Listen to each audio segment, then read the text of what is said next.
everybody. This video is one of those miscellaneous videos that we just put together of different little clips that we did, and they didn't fit anywhere else in another video. So if you'd like to watch it, it's getting ready to roll. So are you ready? Yeah. I know you're ready because you don't even know what the footage is. So let's go.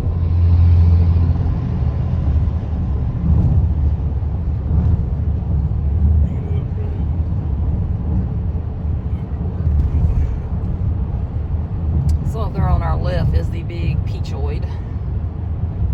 I thought for sure the road was going to take us to the back door of it, but it did not, because we could see it from a distance.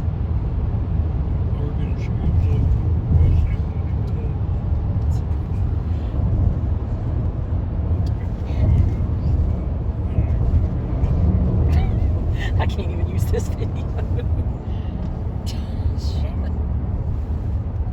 We're now at Kings Mountain State Park. We're going to look at the farm. It's always one of our favorite places to visit in all the state parks.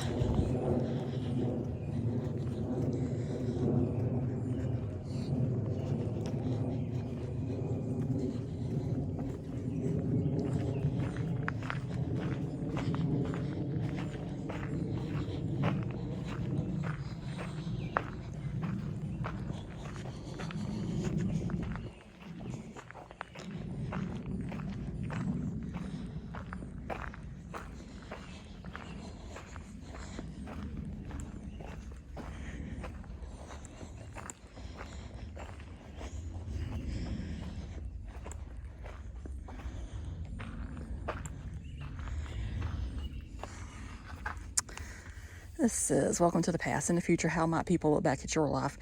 How would a typical home of the 21st century be depicted? What other buildings would be needed to give a fuller picture of your daily existence? Questions like these shape the living history form where you can glimpse the world of a typical upcountry farmer of the 1800s.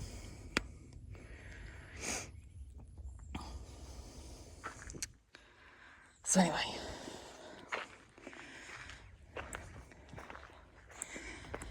pretty sure if you look at the things that's going to be from our generation now, they won't have much property for the most part. Everybody be living in apartments and stuff like that. Don't have these houses with 12 or 16 people living in them. Be a totally different world.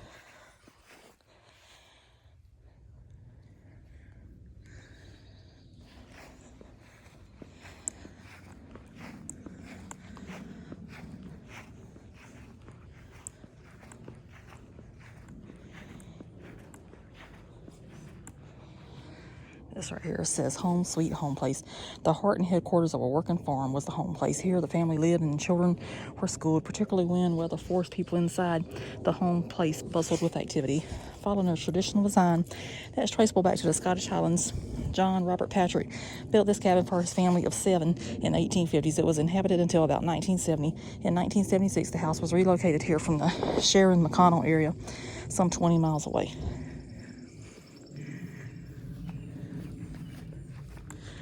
Dad is profiling today with his CCC hat on and his sunshades.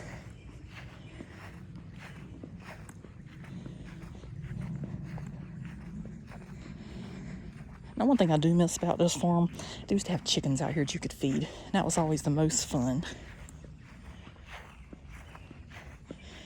They don't have them anymore. I wish they did.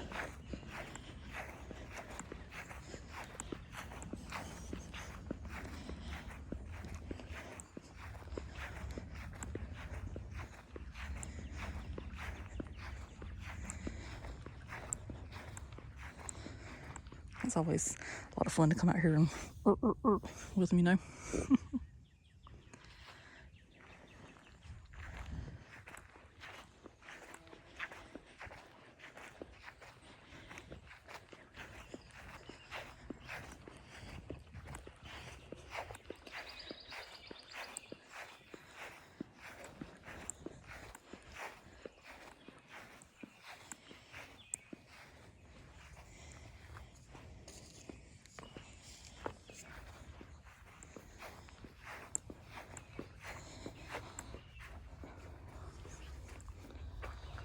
And this was a lumen mystery. This large loom is 150 to 200 years old, which obviously you can't see it because apparently it's in that building, and presents the mystery why was such a valuable equipment abandoned in pieces at a stagecoach station. We know that while some weavers kept shops, others traveled from farmstead to farmstead, setting up their looms to weave cloth from the thread each family had spun and dyed. Because it was not considered proper for females to travel alone, most traveler weavers were men. After finishing his work, a weaver received payment in bartered goods, dismounted his loom, and moved on. Perhaps this loom was deserted because the weaver died while traveling. We'll never know, but we are proud to have returned it to work in order.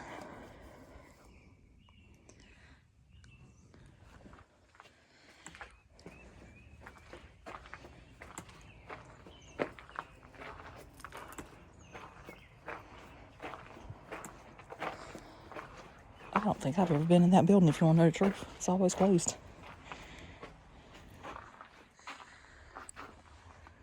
So there is a geocache on the farm. You just have to find it for yourself if you're into that stuff. All the state parks do have geocaches in them. You just have to find where they're at.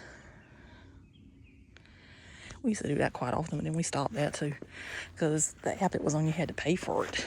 Some of them was free. I like the free ones. I think this one actually at this park is free to find without having to pay. While every farmer needed basic blacksmithing skills to make or mend small, simple objects like horseshoes and nails, only the village smithy had the expertise to craft substantial articles such as kitchen and farm tools, blades, and hinges. Additionally, a blacksmith shop's location in the center of town made it an important place for social interaction.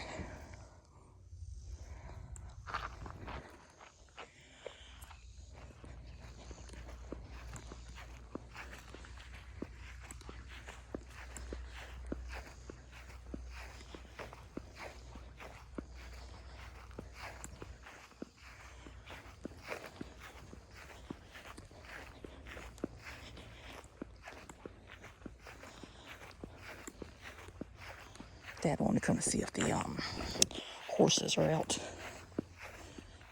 Oh, look at the apples. I don't usually see these in bloom.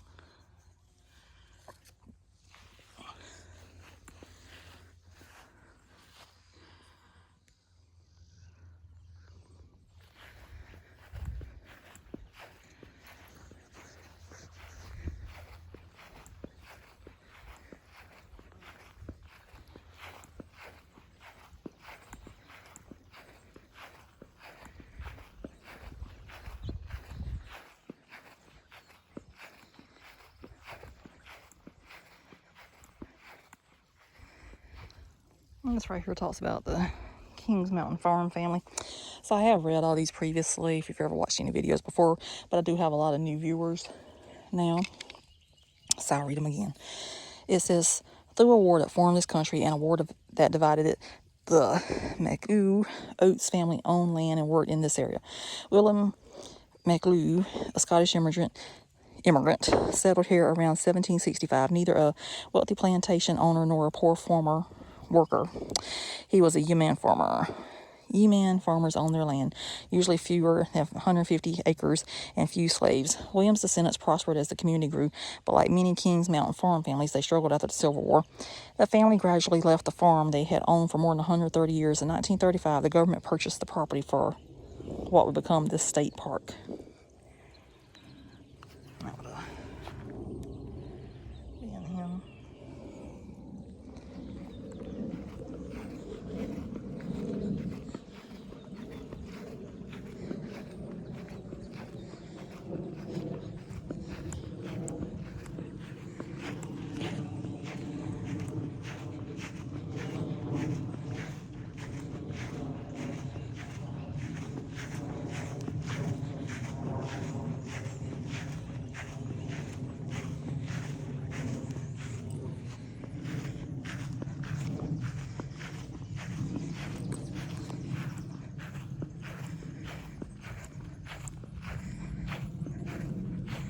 I don't think the animals are out, because usually they hang out back here in the field, which it is hot. Very hot, actually.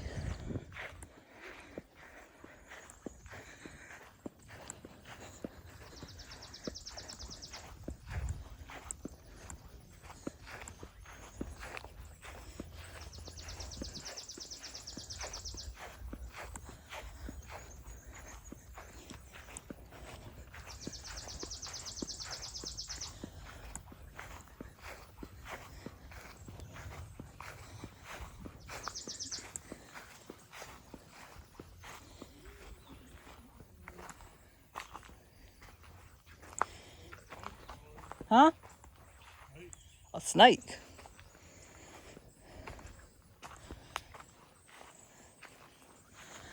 Well.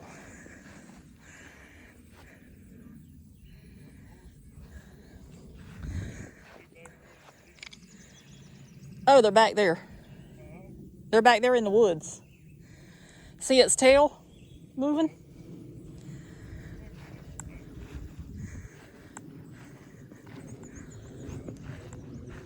Huh?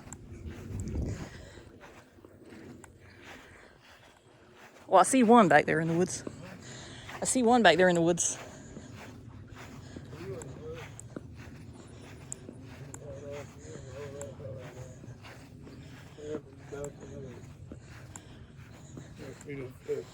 It could be. There he goes. Where? Right there in front of you. Right on the post. Oh, look at the black and yellow snake there. Look right there between the crack of that post there. Hurry up, he's done. I don't even see a snake. Hell, he's gone now. Oh no, you couldn't see that snake. Well, you know, I don't have the best vision. I told you right on top of that post. He ain't there no more. Well, He's done back his head back up in there. Don't get close over there. I don't know what that is. Black and yellow. That one there too. On that post there, the brown. I don't see it. Huh? I don't see a snake. Well, that might be a. He's probably gone now. Well, I'd be gone too if I heard me coming.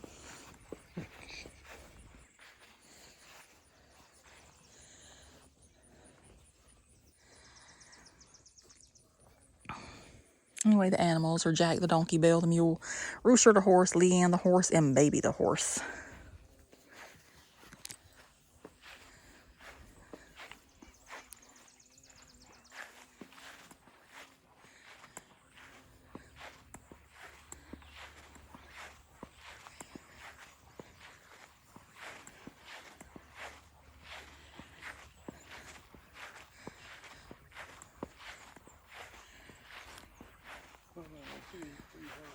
Yeah. I did see it moving back there, though. Huh?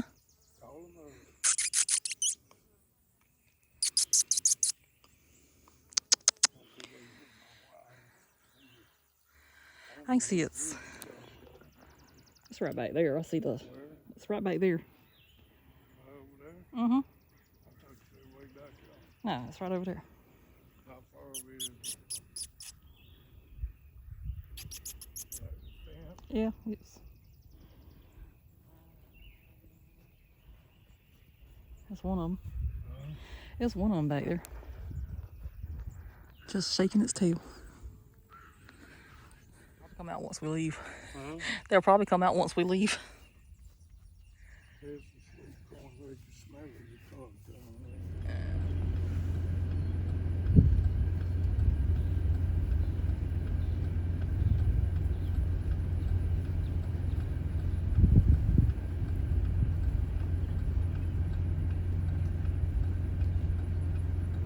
That thing must not be too deep.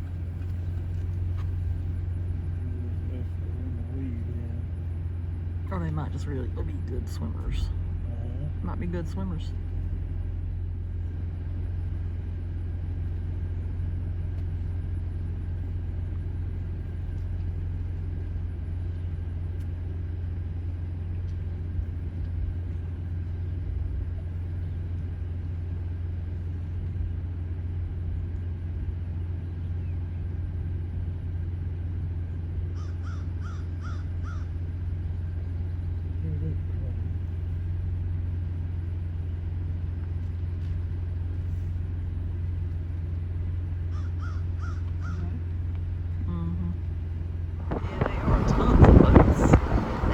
Life right there.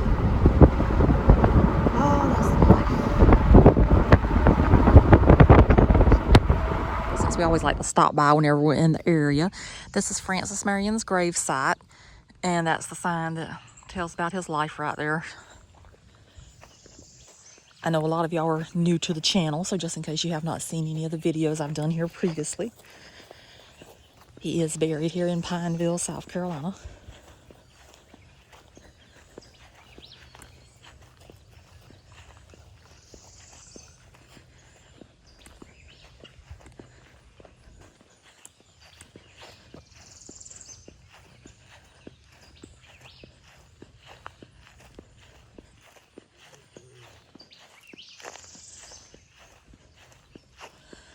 And today is July 6, 2024, so looks like they had brought some patriotic stuff out here since it was the 4th of July recently.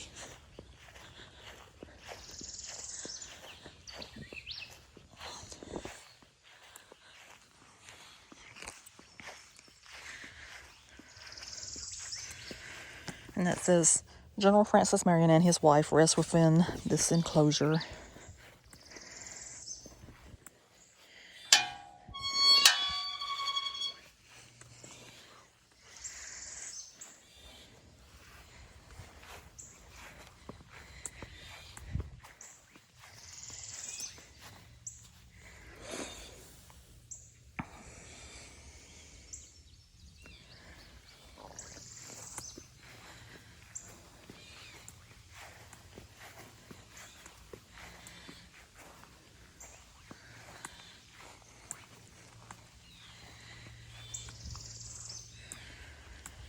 And that says, sacred to the memory of General Francis Marion, who departed this life on the 27th of February, 1795, in the 63rd year of his age.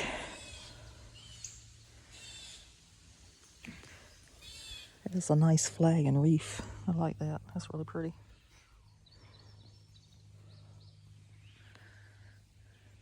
Showing it is officially 100 degrees outside right now. At 1 o'clock. At 1 p.m. That is crazy. 100 degrees. Yeah. Alright, so I'll add this in the video. So if you saw the Facebook post a while ago, which it'll be weeks from now before you see this, you'll know we were picking blueberries. So I actually did start picking some blueberries, and this is the blueberry bushes at the house, even though they've already appeared in another video somewhere. But I do help pick them. And the only reason I'm really helping pick them because it's getting dark and I am ready to go in for the day, because Mom probably would pick them all night long, and I don't want to pick them all night long. So I just want to move on. I worked all day. I've been up since 5:30 this morning, and it is currently about 8:30 at night. Out here picking blueberries. So that Facebook post was made July 7th, and I don't know when you'll see this video. It'll just be like in a miscellaneous video. But by then, blueberry season will be over. I'm pretty sure by like the end of July, blueberry season will definitely be over, not unless it's just an amazing year. So this was the night that we're showing what we do whenever we don't travel. So we do have blueberries at the house, and we have quite a good bit of them. So once I retire, give or take 20-something years, if I live that long, of course, I think I'll be a blueberry farmer. So you'll see me out probably beside the road with a certified South Carolina sign up somewhere trying to sell these things. So, but they were really, really abundant this year. I do have to say that, and they've been really sweet. They're not bitter at all. And see, you just pick them like that, because once it's ready, they do just come right off. So anyway, I'm probably boring you by getting in the video about blueberries, but that's what it is. And you can see there's even more blueberries behind me. We have them everywhere. Anyway, we have quite a good bit of blueberries. She's already picked 2.5 buckets. Yep. And I picked a third of a bucket in like 15 minutes. So better some than none. Yeah. So tonight we're gonna have tomato pie. So the most important thing is the pie crust. And I like the deep dish pie crust that you can get. Once you take the pie crust out, you want to put it in the oven and let it brown a little bit on the inside so it won't take as long to cook later. And obviously you need tomatoes. So I got 3 big tomatoes right here. I'm getting ready to slice them. That's my tomatoes chopped up. So now we're just going to let them sit there for a little while I get everything else ready. The next thing you want to do, you want to slice up some onions and bell peppers, and you want to saute them, or whatever you want to call it, in a frying pan until they get like really wilted down and good. That's going to be in the bottom of the pie. Learned this trick from a Facebook friend actually. Next, you're going to mix up some mayonnaise, and a lot of people in the South swear by Duke's. Now, I have to admit, it does not matter to me which one I get, it's whichever one's on sale. But a lot of people are really serious about this mayonnaise right here. Typically, I would shred the cheese myself, but we don't have any to shred. We got this one right here in the refrigerator, so I'm gonna use this. The next step is you mix your mayonnaise, your cheese, and some black pepper together to make like a kind of like a pimento cheese type thing, and that's gonna go on top of the pie crust out, and that's how it's looking before I put everything in it.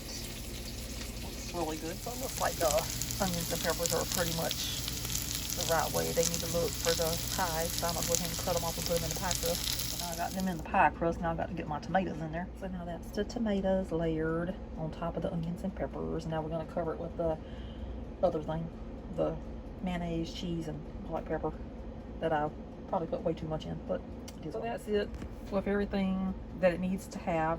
Now I'm gonna throw it in the oven and cook it till it's done. Right there is the finished product. Looks pretty tasty. I haven't made one in over a year, or maybe right at a year. So I'm gonna see how it is. Here's how it looks after I cut into it. And that's it on my plate. So that's the finished product. We got some corn on the cob and the tomato pie. So it's a kind of like a vegetarian type thing tonight. So this morning we're at Lake Watery State Park. And if they're showing up on the video, you can see all the lovely mayflies. It's been a while since I saw any.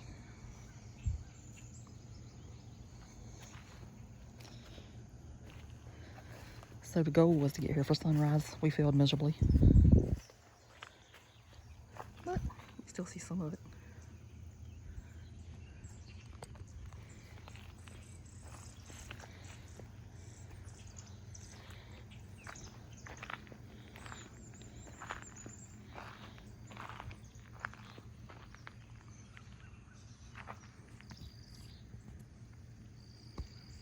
And just look at them on me. It's crazy.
Had to come see my great blue heron. Now he's taking off. Just wanted to say hi. Must have like my squeaking sound coming over this thing. And now he's going over to where I was just at. How depressing. Okay, so now we're going to go ahead and wrap up the video. So, someone was at Kings Mountain. I do remember that, because I haven't watched all of it myself, but I'll put it together once I put the video together. And that video was hopefully going to be a longer one, but then the horses was in the woods, so that did not become what we wanted to on that video. And then there's a little bit more clips and stuff. Mom and I out in the blueberries in the backyard, and then I showed you how to make a tomato pie. I know that's just exciting stuff, and it's not really traveling, you know, but you know, you got to have some downtime sometimes, right? Yep. Even though I do pretty much travel every single day that I'm off. And in my younger days, I would even leave out and go traveling whenever I got off from work. But as I'm getting older, I'm getting slightly lazy. She's laughing at that. You see her over there laughing? So anyway, that was good one. That was good. Yeah, my younger days. Yeah. Younger days. I met a man yesterday. He said he was almost 86 years old, and I'm like, oh my gosh, he's almost twice as old as I am. So, and he looked like he was struggling a little bit. I'm like, I'm half as young as what he is, and I struggle sometimes. So anyway, I really don't know everything that was in the video. We'll figure it out. Anyway, it's just little clips that's just in my phone. So I hope you enjoyed. And subscribe if you have. Yes, please do. And we'll see you somewhere else. So toodaloo.